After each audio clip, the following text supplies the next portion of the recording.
Hey y'all, thank y'all for joining me for this month's episode of Soul Food Sundays. This last Soul Food Sundays episode of 2025. If it's your first time joining me, welcome. My name is Keita. And if you are a returning viewer, welcome back.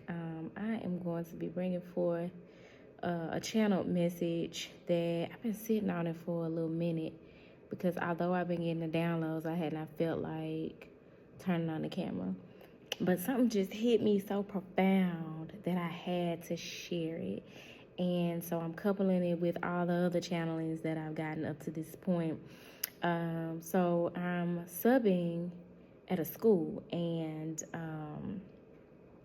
I always raid the teachers' bookshelves. And this lady who I ended up subbing for today, her bookshelf was impressive. As somebody who takes pride in her library, I know a nice quality bookshelf. And in these schools, it's kind of hard to find because, for one, they cater to a particular culture and tend to not have a variety of books. But she had a variety of books, and one of them that stood out to me was Will by Will Smith, which is his autobiography, I believe. And that really stood out to me because, for one, it's a book I've been meaning to read, but for two, the concept of having the willpower has been coming up to me a lot as a sign in synchronicity. And it makes sense because we're going into the year of the fire horse, according to Chinese astrology. And I think that starts, Chinese New Year is in February, if I'm not mistaken. But yeah, we have gone through 2025 shedding the skin of old behaviors and patterns and identities. And for many of us now, we're moving into a chapter of our lives where we're needing to move forward toward what it is that we're passionate about. Boldly expressing this new identity, this showing off this new skin, now that we've shed the old skin. And so this message may resonate with some of you if that's been your journey up to this point. And ultimately, we've been on the path to emancipation, which is the title of a book that I have on my bookshelf by the world-renowned Buddhist monk Thich Nhat Hanh. I had not up until noticing that it was a saint read the book, but from flipping through it and reading a few of the pages, the book is heavily promoting breath work. And I can see breathwork being a major theme in 2026. Like, we're needing to be intentional about our breath, about taking in prana to help us along the journey. I notice when I get into a meditative state, it is not until I'm intentional about my breathing that I kind of separate myself from being anchored in this world and open myself up to receiving downloads and messages and visions and things of that nature. But when you think about it, if you are a fire horse, you're embodying that energy, you're moving forward toward what you're passionate about. Oxygen in your breath is going to be very important to help you have that stamina and endurance to move forward during the process, during the journey. So I just saw 411, which may be 411, speaking to communication. So it's either a sign to somebody that I'm talking to you or that there's very important communication coming forward. Whatever the case, many of us have been on the path to emancipation, freeing ourselves from those things within us and around us that have kept us limited, that have kept us feeling like we're living under a glass ceiling, and that there are walls around us and doors that we bet not open, lines that we bet not cross. We're moving into 2026 feeling like more limitless, boundless beings. Whatever rules have been set for us, we breaking them hoes, we rebelling, we're being sovereign individuals so that we can live out our dreams, live out our sacred contracts, walk in our purpose, and stop trying to abide by all these man-made rules that were meant to keep us in the matrix, that were meant to keep us stuck and stagnant, limited and bound, and ultimately in our place, which is spending money and sick so we could spend some more money, and in fear so that they could continue to have power over us. The term or phrase, the path to emancipation, reminds me of Gene Key 55. If you've been following along on the channel here recently, I've been talking a lot about Richard Rudd's Gene Key 55 as I just discovered it. I've heard of it, but I had not looked into it until recently. And Gene Key 55 is the one that mostly resonates with the year 2026, as many are freeing themselves from that which has kept them bound, being more liberated beings. And so I talked about that in what video was that? Part 2 of the story time I did about one of my students thinking that I had a stud wife at home. So if you're interested in that whole concept of the metamorphosis of the dragonfly and Gene Key 55, I speak a little bit about it in that video as well. But for many of us, we've been in a place of reflection. Some of us by choice and some of us by force, by way of our circumstances. Some of us choosing to just fall back and meditate and journal and reflect and introspect and think and intuit. And so one song that I've channeled that has reminded me of that journey of reflection and introspection, and also confronting our fears, is this song by our boy Sir. I feel like Sir just writes songs for me in my journey, because he's speaking to, in this song, Sin Again. He's speaking about coming to terms with some things, and it reminds me of like taking that walk of shame where you did something you know you ain't had no business doing, and now you gotta like circle back to apologize. So it's that sort of a thing. But I'm gonna read the lyrics and we're gonna talk about that a bit, and then eventually we'll get to the page from the book Will that really stood out to me about where we are and where some are headed on their spiritual journey. So the song begins with a woman saying to Sir, wow, I don't understand, because every time you just don't give a fuck. That's what you're telling me right now, because you're so fucking selfish. Can you come home? You're who I'm thinking about. Are you kidding me? You could have just came home. I just need you to come home, baby. Come home. Please come home. So she's begging him to come home. And he replies with, I'm guilty as charged, not here to make an appeal. You know where we are. I already know how you feel. You were hoping we'd fight, but fighting will just make it worse. I guess it feels right finally putting you first. So whether this is you with somebody else or you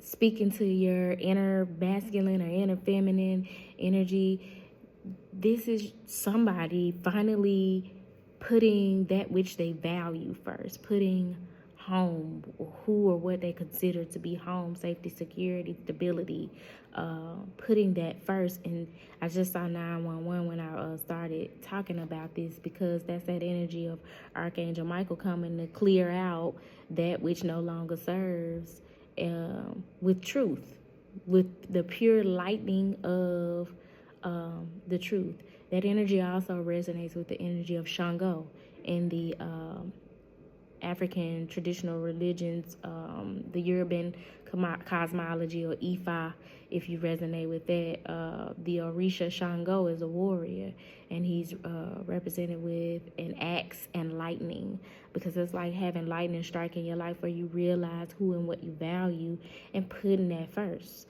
but having to reconcile the situation to a degree in order to move forward. So he says, someone call a warden, say I don't deserve a pardon. Baby, I've been in a cage so long, I wouldn't even want it. The crime was commitment. No one ever saw me coming. I can't act like I deserve your forgiveness when I done it. Admitting I did this shit. If you decide not to forgive me, like, I get it. I probably don't even deserve it.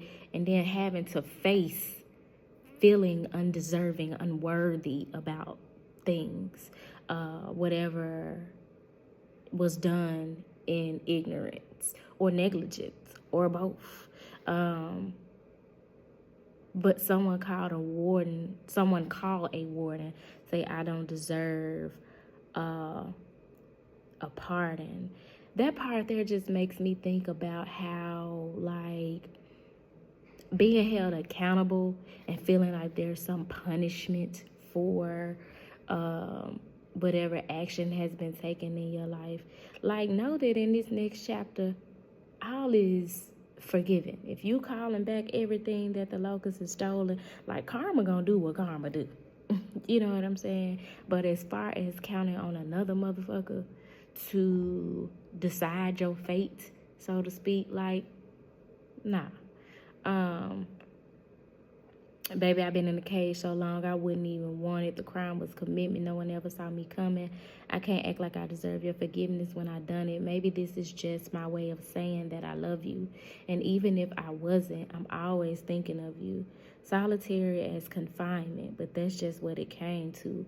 I could never blame you. This is feeling alone. And for some, isolating yourself by way of punishing yourself. Because at the end of the day, the only person that's really driving this ship is you. Not a warden, not your friends, not your coworkers, not your family. The only person that is isolating you is you. And for many of us, that's out of guilt. Where in your life might you be isolating yourself or punishing yourself or making yourself go without that which you desire, or not do the thing that you feel so strongly led to do because you punishing yourself for some shit you did back when you didn't know no better? But I won't say I'll never sin again. Don't know how to mend your broken heart. Ain't no going back to where we started. I guess it is what it is, what it is, what it is. This is, when I hear this, what comes to mind is I'm not perfect. At some point, I'm going to do something else that's fucked up. I don't know how to fix this. And I recognize that I hurt you, and I don't want to continue to hurt you.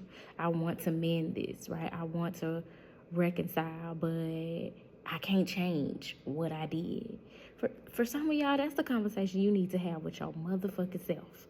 Like, you feeling like you wronged other people, and yeah, that conversation might need to be had with them as well. But ultimately, we're needing to have these conversations with ourselves where we might have took a wrong turn on the path up to this point, and reconcile some things within ourselves. Because ultimately, like, you can apologize to other people, but I've said this in another video, how it's so important that we forgive ourselves, that we let ourselves off the hook. Because throughout this life, you're gonna fuck up. You're not gonna measure up to this concept of perfection that has been created to keep us bound. So in this journey of liberating ourselves, we're liberating ourselves from that type of shit. And then saying, I guess it is what it is like saying you don't think you have control. So you just surrender and accept what it is. This is very much giving acceptance. And so it's that serenity prayer. Lord, can never memorize this little ass prayer, but it's so powerful.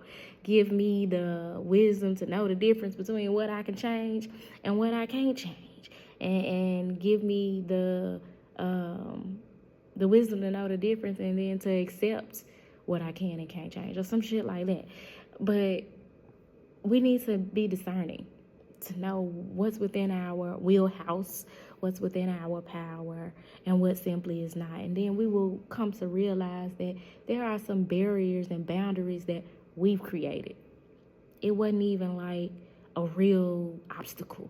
It's something that we drummed up or subscribe to. And that's a good thing, because all you got to do is unsubscribe. You know what I'm saying?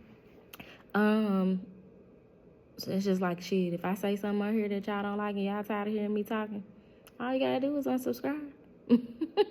You subscribe to my ideology, my philosophy, my way of thinking and speaking, and how I present the message. But if you don't like it, all you gotta do is unsubscribe. It's the same shit we can do in our lives when we find that certain things have kept us bound and limited.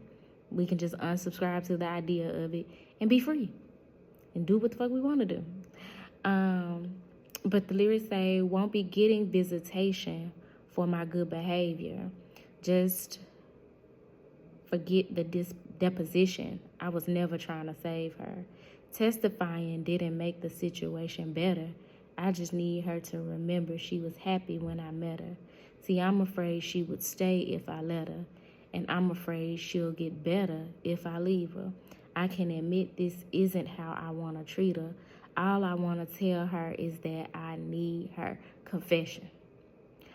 Won't be getting visitation for my good behavior. It's like, yeah, nobody's gonna reward you for doing the right thing all the time, right? God will. Karma will.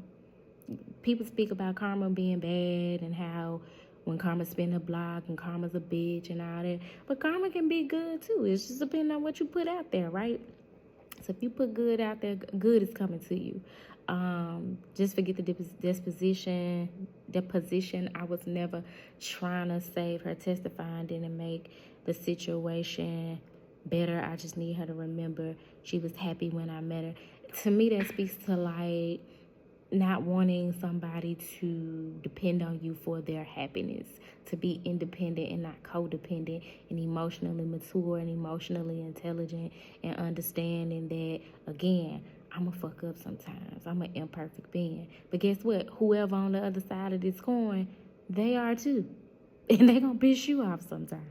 And they gonna be on one sometimes. And there's a give and take when it comes to forgiveness and understanding and awareness and acceptance and being flexible and adaptable in a connection. But even if we just talking about you and where you are on your journey, you got to be there to yourself along the journey. Admitting that this isn't how I want to treat her. And then this part about I'm afraid she'll stay if I let her, and I'm afraid she'll get better if I leave her. You know, there's a thing about not wanting the person, and I think in this concept, it's like not wanting what you desire, whether it's a person or a thing or a dream or whatever, because there's a fear of success. What if it really work out? What if this shit really is good as it appears to be, or better? You know what I'm saying? Then I gotta step up my game. I gotta meet it where it is. I gotta be a steward of this good thing. So I don't want it to stay. There are people who are afraid of success, and then they do things to self-sabotage the success so that they don't have to align with it. And then I'm afraid she'll get better if I leave her. Damn, I don't want to miss out. I don't want to be standing out in the cold, you know what I'm saying, watching through YouTube and Facebook and Instagram and TikTok and what's some of them other shits, Discord. You know what I'm saying? I don't want to have to be watching from the sidelines when I could have been right there beside her. You know what I'm saying? Like, that just goes to show it's so important that we join the dance. You know what I'm saying? That we participate, that we do our part, that we align with that which we desire, so that we don't have the regret and resentment of having not done it. And then we got to watch whatever it is that we desired unfold successfully in our face, and we feel taunted, we feel bullied, when we know we can't blame nobody but ourselves. So that's important as well. And here is that confession that all I really want to tell her is I need her. If you got something to say to people, stop taking life for granted and thinking you got tomorrow. When my neighbor passed, Dalton, God rest his soul, there were things I wanted to say to him. And I know all things happen in divine time, and so I've reconciled that within myself, and I don't feel bad. But at first, when he passed, I did, because I really wanted to have a sit down with him, and I felt like the opportunity never really presented itself, when really I could have just created the opportunity. You know what I'm saying? Again, I'm at peace with it now, but hell, I didn't know he was about to die. You know what I'm saying? And so now we're having those conversations by way of ancestral veneration, because death is not final. You know what I'm saying? His spirit is still here, and he can hear me and he can respond. But I'm one who subscribes to that ideology. Not everybody does. So you want to be mindful of confessing, speaking whatever it is that you need to say to people. And for some of you, that's even some things you need to hear from yourself, some things you need to affirm within yourself, some things you need to acknowledge and confess to yourself about yourself. It says, but I won't say I never sin again. Don't know how to mend your broken heart. Ain't no going back to where we started. I guess it is what it is. What it is. I can feel the walls. They're closing in. I can see the sun is going down. Understand, I'd love to stay around, but it is what it is, what it is. So that's accepting what's done, but don't allow yourself to feel like that's the end.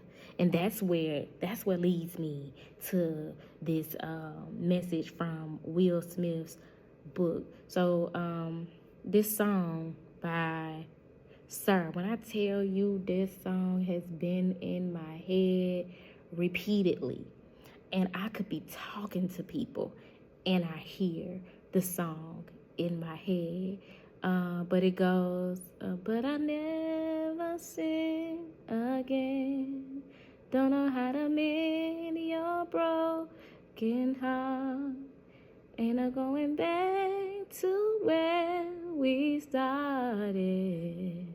I guess it is what it is, what it is, what it is, what it is.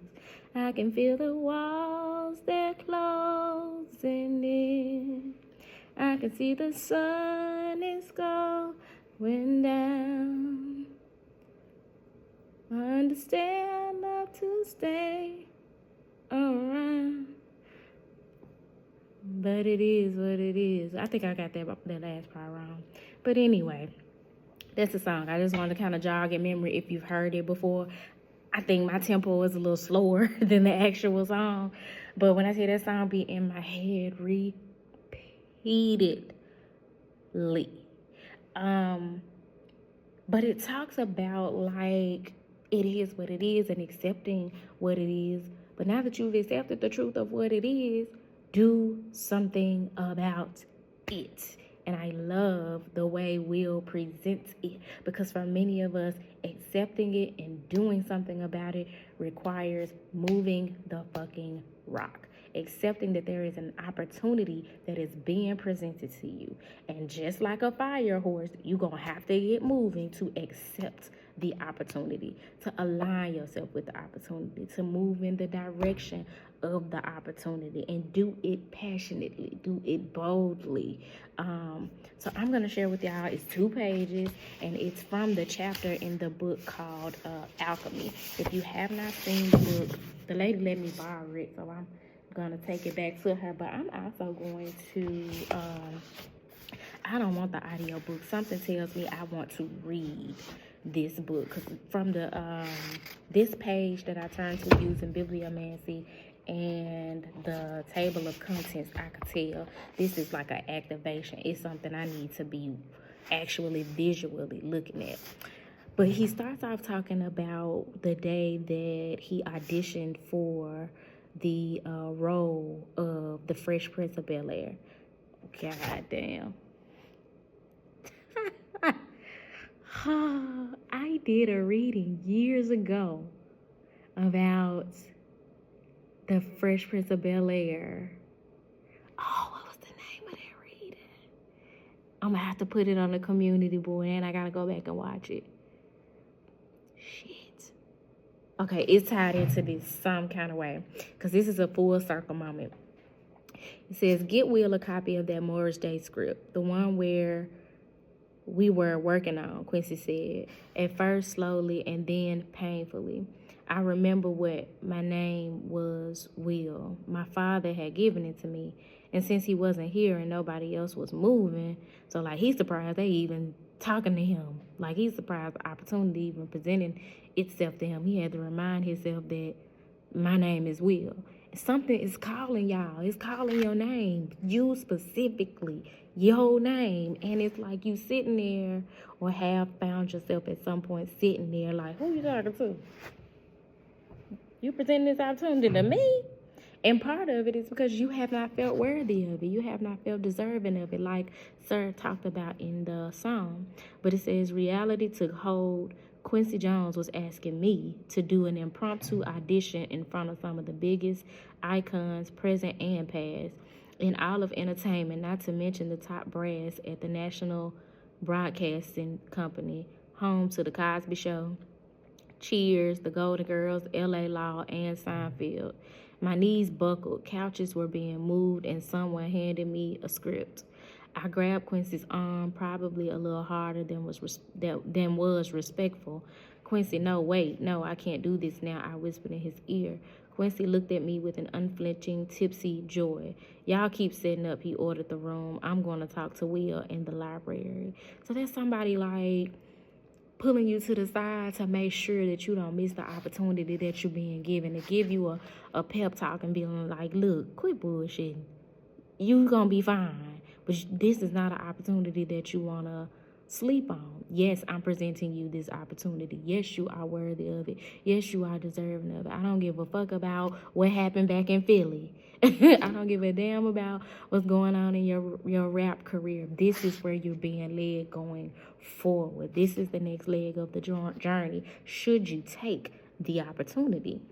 So Quincy Jones understands magic. He sees the universe as an infinite playground of magical possibilities. He recognizes miraculous potential in every moment and everything and everyone around him.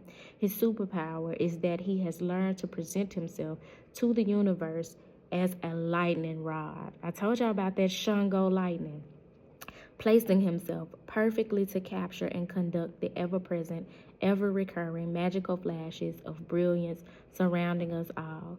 Quincy Jones is an intuitive, artistic storm chaser. He can sense the subtle flickerings of the impossible preparing to strike. He prepared himself for decades, studying music, playing thousands of gigs, learning from masters, surrounding himself with the most accomplished performers and artists. Quincy used to say, things are always impossible right up until they're not. Y'all are thinking, ain't no way I'm going to be able to do this. Ain't no way I'm going to be able to fulfill these shoes and fill this role, play this role. Ain't no way I'm going to be able to bring this to fruition and walk in this purpose. But shit is impossible until it ain't. You know what I'm saying? So he says he learned how to prepare the environment and invite the energy in. So instead of hollering about what it can't be, start preparing for it to be. Create the space. Create the energetic environment for it to succeed. Set shit in motion. It says, and invite the energy in. That's important. He saw himself as the conductor, both in the electrical sense and the musical definition. His main job was to keep all of us from missing the miracle, from blocking the subtle magical opportunity that was obviously, to him, preventing itself. They talking about being a magician, a master manifester. Gigi had a similar idea, she would say.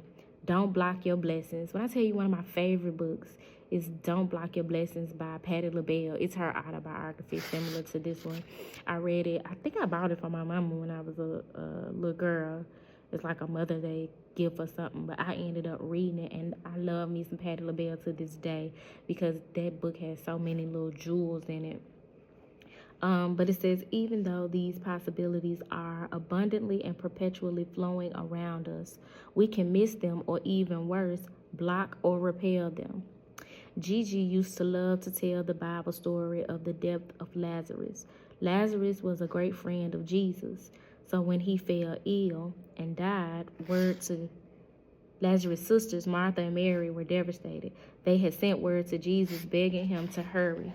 Jesus had to walk 2 hot, dusty days from the other side of the river Jordan. Y'all know we've been talking about the synchronicity of Jordan, Michael Jordan, the river Jordan, the baptism, Jesus' baptism in the river Jordan. And that has been coming through to me heavily, just that synchronicity of Jordan, whether it's somebody's name, the actual river Jordan. I met a kid who here while subbing that is from Jordan. So he was telling me about the culture there. So that's very significant to us on the journey. He was already exhausted. He'd worked all week preaching during the Feast of Dedication. When he arrived in Bethany, Lazarus had already been dead and buried for 4 days. When Jesus approached the tomb, he saw that the rock was still in place at the mouth of the cave, as was the burial tradition of the time. Jesus wept, perturbed, and said, and I paraphrase, I think he cussed, because I heard him cuss on an interview with, what's my boy name? David Letterman on Netflix. David Letterman has a series on Netflix that's really good, and I heard him cuss on there, but hearing this paraphrase, he doesn't curse. He used some other words to express himself. But he says, and I know why, because he don't want to associate Jesus with cursing, right? Even though I would have. So let me get this straight. Y'all made me walk 15 freaking furlongs, excuse my language, to hot dang on Bethany, where Pharisees and Sadducees is running around here like roaches, just waiting for a chance to take a pop at me, to perform the miracle of raising your patriarch from the dead, restoring your family to be blessed, wholeness, and light. And y'all can't even move the rock from in front of the tomb. Y'all done called me from way over yonder where I was to come and raise my boy from the dead, and y'all ain't prepared the space. Y'all, at least y'all could have did was move the goddamn rock out the way so I can come in here and do what I was supposed to do, what you called me to do. If I'm gonna raise this boy from the dead, the least y'all lazy jokers could do is move the dang on rock. This was an idea that Quincy understood fully. Move the obstacles, move the blocks, move the limits, move the perceived notions that are blocking you from moving into your destiny, your fate, whatever it is that you're being called to do, whatever it is that you're going to need to move forward with this fire horse energy to do within this next chapter. Stop creating obstacles in your mind. Stop creating obstacles, because you manifested when you created in your mind. You manifested in your 3D reality. Move the damn rock. You have the power. You've accepted what it is what it is. And you have reconciled or asked for forgiveness for it, whether it be to yourself or somebody else. You prepared yourself mentally, physically, emotionally. Now get clear on what the obstacles are and move them hoes. Whether it's something mental or otherwise, emotional or otherwise, move the fucking rock. That's what Will wanted to say. But that's okay, I say it for him. But he said this was an idea that Quincy understood fully. Magic demands awareness. Faith. You have to believe in magic. Preparation. Move the rock. We must identify and eradicate the poisonous resistances and impediments within ourselves. Then surrender. That's been a huge theme. Surrender. I took a shroom trip recently, And that was a heavy theme coming up for me. I literally saw the image of someone, not anybody in particular, but a being surrendering, like a free fall, like falling without a parachute out of a plane type shit. Just give it up. Surrender. Stop fighting it. Stop resisting. Stay out of the way and trust the magic to do what it does. Quincy helped people get their rocks out of the way of the blessed light that is always trying to shine in. The universe wants you to have the miracle. Move the damn rock. There we go. Quincy was moving furniture, but he was trying to get all of us, me, Brandon, Benny, even himself, to move our rocks out of the way. Move your rocks, y'all. That is the soul food for Soul Food Sundays. And I hope this message found y'all well. If it didn't find you well, I hope that it leaves you well. And until next time, y'all, check out my coaching program that I have listed on the community board. And yeah, peace.